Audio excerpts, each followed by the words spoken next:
এরপরে দেখেন আমাদের ঢাকাতে গত পরশুদিন আমাদের ছাত্রদলের একটা নেতা, উদীয়মান নেতা শাহরিয়ার আলম শাম্মুকে কিভাবে হত্যা করেছে, এগুলো চক্রান্তের অংশ। কিন্তু বাহ্যিকভাবে বিচ্ছিন্নভাবে এগুলো দেখার কোনো সুযোগ নাই। কেউ কেউ এই পরিবেশটাকে গোলাটে করতে চায়। এরপরে দেখেন জগন্নাথ বিশ্ববিদ্যালয় থেকে একটা মিছিল আসছে। অনেক মিছিলে তো ঢাকা শহর এইভাবে হইতেছে।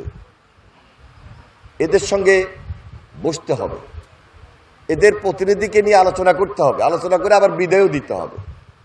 আপনি তো সব দাবি মানতে পারবেন না, এবং একটা সাময়িক সরকার বা অন্তর্বর্তীকালীন সরকার সব দাবি কি এখনই মানতে পারবে? যেখানে 17 বছর লুটপাট হয়েছে, 17 বছর অত্যাচার অনিয়ম হয়েছে, তাহলে একটা নির্বাচিত সরকার আসিও তো সব সমস্যার সমাধান করতে পারবে না। তাহলে এখন অন্তর্বর্তীকালীন সরকার এই অল্প কয়দিনের মধ্যে, এই 7 মাসে, এই 8 মাসে, এই 9 মাসে কি সব দাবি মানতে পারবে? হয়তোবা অনেকেই দাবি তুলবে।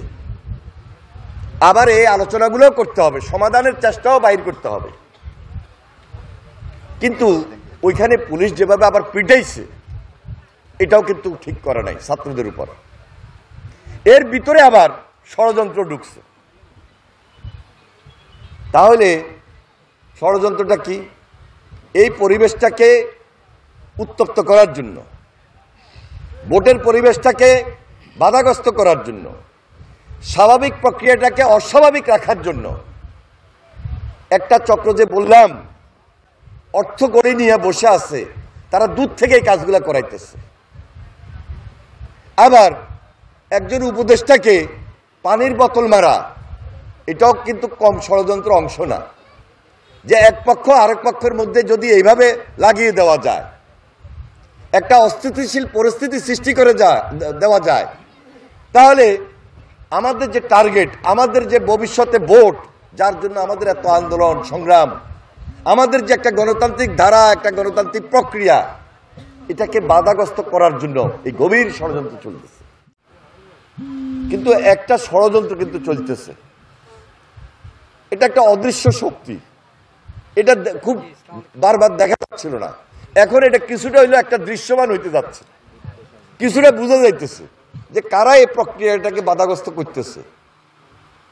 এই যে দেখেন ঢাকাতে শাহবাগে বসি যে সমস্ত কথাগুলো বলল, আপনারা তো এই যে ইউটিউবে দেখেন, ফেসবুকে দেখেন, আজকালকার তো মোবাইল সবার হাতে হাতে, পত্রিকা আসছে, টিভিতে দেখেন। এটা তো এত প্রয়োজন ছিল না। আমরা একটা আলোচনার টেবিলে বসে রাজনৈতিক দলগুলা 5 তারিখের পর ফ্যাসিবাদ মুক্ত পরিবেশে কিভাবে নেক্সট আমাদের কাজটা হবে, দেশটাকে নিয়মতান্ত্রিকভাবে আমরা আগায় নিতে পারবো, সেটাই তো আমরা নিজেরা নিজেরা বসে আলোচনা করতে পারি, যেহেতু সবাই মিলে আমরা এই ফ্যাসিস্টের বিরুদ্ধে আন্দোলন সংগ্রাম করছি।